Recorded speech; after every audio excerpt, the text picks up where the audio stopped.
Assalamualaikum warahmatullahi wabarakatuh. Kami dari kelompok 3 membahas tentang hadis dan isi kandungan tentang menjauhi pergaulan bebas dan larangan mendekati perbuatan zina. Untuk anggota kelompok 3, pertama, Anita Marlin absen 4 membacakan slide 11. Kedua, Jod Hanum absen 10 membacakan slide 7.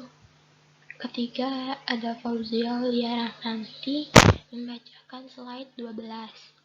Keempat, ada Muhammad Fahri Fauzan absen 22 membacakan slide 13. Kelima, ada Rajendra Rifki Baskara absen 29 membacakan slide 5, 6, dan 9. Keenam, ada Sanianita absen 35 membacakan slide 10. Untuk materinya sendiri, materi pertama, hadis dan isi kandungan menjauhi pergaulan bebas. Yang berisi hadisnya artinya kandungan dan dampaknya dalam Islam.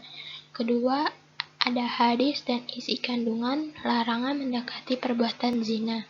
Yang isinya ada hadis, arti, kandungan, dan dampaknya dalam Islam. Materi pertama, hadis dan isi kandungan menjauhi pergaulan bebas. Pada hadis pertama ini diartikan bahwa sesungguhnya andai kepala seseorang ditusuk dengan jarum yang terbuat dari besi, itu lebih baik baginya daripada menyentuh wanita yang tidak halal atau bukan mahram. Hadis riwayat At-Tabrani. Dapat disimpulkan bahwa di atas ini sangat jelas larang bersentuhan antara pria dan wanita yang bukan mahram, bahkan dianalogikan lebih baik kepala ini ditusuk jarum yang panas daripada bersentuhan dengan wanita yang bukan mahram. Pada hadis yang kedua ini dapat diartikan bahwa Ibnu Abbas pernah berkata, "Saya mendengar Rasulullah berkhotbah, janganlah seorang laki-laki bersama dengan seorang perempuan, melainkan hendaklah ditemani mahramnya, dan janganlah bepergian seseorang perempuan melainkan dengan mahramnya." Seorang berdiri dan berkata, "Ya Rasulullah, istri saya keluar untuk haji, dan saya telah mendaftarkan diri pada peperangan Anu dan Anu." Maka beliau bersabda, "Pergilah dan berhajilah bersama istrimu." Haji riwayat Bukhari Muslim.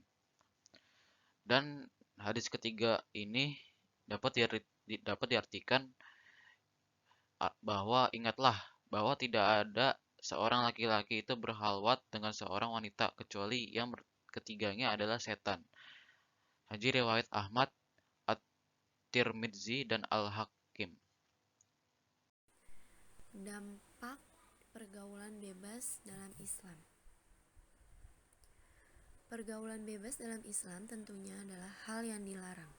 Pertama, munculnya perzinahan. Perzinahan adalah salah satu perbuatan keji yang dibenci oleh Allah.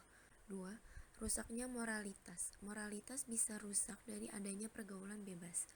Aturan-aturan kebenaran universal dan Islam tetapkan tidak akan dilakukan oleh orang-orang yang bergaul secara bebas. 3. Berpotensi hilangnya fitrah manusia dari pergaulan bebas, juga bisa berpotensi muncul hilangnya fitrah manusia. 4. Kerusakan sistem masyarakat. Kerusakan sistem masyarakat bisa terjadi karena pergaulan bebas. Materi kedua, hadis dan isi kandungan larangan mendekati perbuatan zina. Pada surah Al-Furqan ayat 68 sampai 70 dapat diartikan pada ayat 68, "Dan orang-orang yang tidak menyembah Tuhan lain di sisi Allah dan tidak membunuh jiwa yang dilarang Allah membunuh mereka kecuali dengan hak akal dan tidak berzina, barang siapa melakukannya dia akan mendapatkan dosa." Dan pada ayat 69, yaitu hukuman berlipat ganda baginya pada hari kebangkitan dan dia akan tinggal di dalamnya dalam keadaan yang memalukan. Dan pada ayat 70, kecuali mereka yang bertobat, percaya dan melakukan perbuatan baik. Jadi kejahatan mereka digantikan oleh Tuhan dengan kebaikan. Dan Allah Maha Pengampun dan lagi Maha Penyayang. Hadis yang menjelaskan tentang larangan mendekati perbuatan zina. Hadis pertama menurut Imam An-Nasai, yaitu ketika seseorang melakukan itu berarti melepaskan tali iman dari lehernya atau dia menjadi kafir. Jika Anda bertobat, maka Sang Pencipta akan menerima pertobatannya. Hadis riwayat Abu Dawud dan At-Tirmizi. Hadis yang kedua yang memiliki arti, sesungguhnya di antara tanda-tanda kiamat adalah munculnya ilmu pengetahuan dan kebodohan yang jelas, dan banyak minum alkohol, dan banyak orang berzina secara terbuka. Hadis riwayat Bukhari dan Muslim.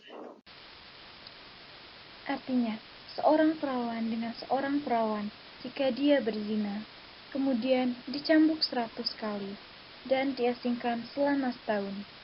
Duda berzina, jika berzina, kemudian dicambuk 100 kali dan dilempari batu.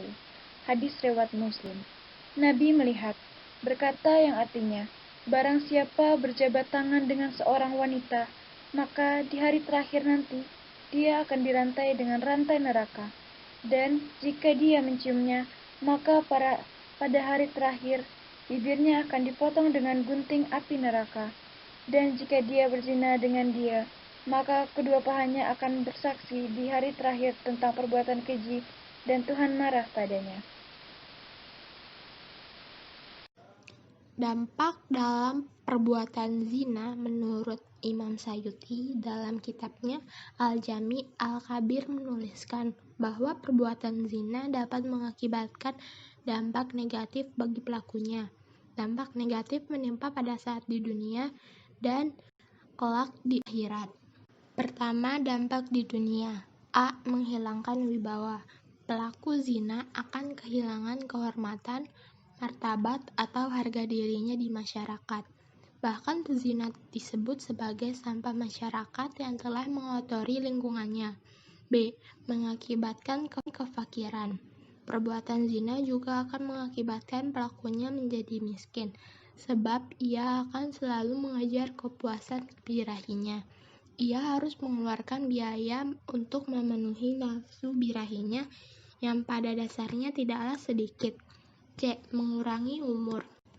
Perbuatan zina tersebut juga akan mengakibatkan umur pelakunya berkurang lantaran akan terserang penyakit yang mengakibatkan kematian.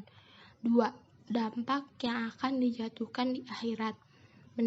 A. Mendapat murka dari Allah Subhanahu wa Ta'ala. Perbuatan zina merupakan salah satu dosa besar sehingga para pelakunya akan mendapat murka dari Allah Subhanahu wa Ta'ala kelak di akhirat. B. Hisab yang jelek atau banyak dosa. Pada saat hari perhitungan amal atau yaumul hisab, para pelaku zina akan menyesal karena mereka akan diperlihatkan betapa besarnya dosa akibat perbuatan zina yang dia lakukan semasa hidup di dunia. C. Siksaan di neraka. Para pelaku perbuatan zina akan mendapatkan siksa yang berat dan hina kelak di neraka. Jagalah diri kita dari segala bentuk perilaku maksiat ataupun perbuatan sia-sia. Kokohan keimanan dengan ilmu, atau ilmu menjadi penjaga kita. Kerusakan akhlak generasi muda kini makin mengkhawatirkan. Hargailah masa mudamu, sibuklah berbuat kebaikan, buatlah dirimu bernilai bermanfaat bagi agama dan bangsa. Sekian dari kami ucapkan terima kasih. Wassalamualaikum warahmatullahi wabarakatuh.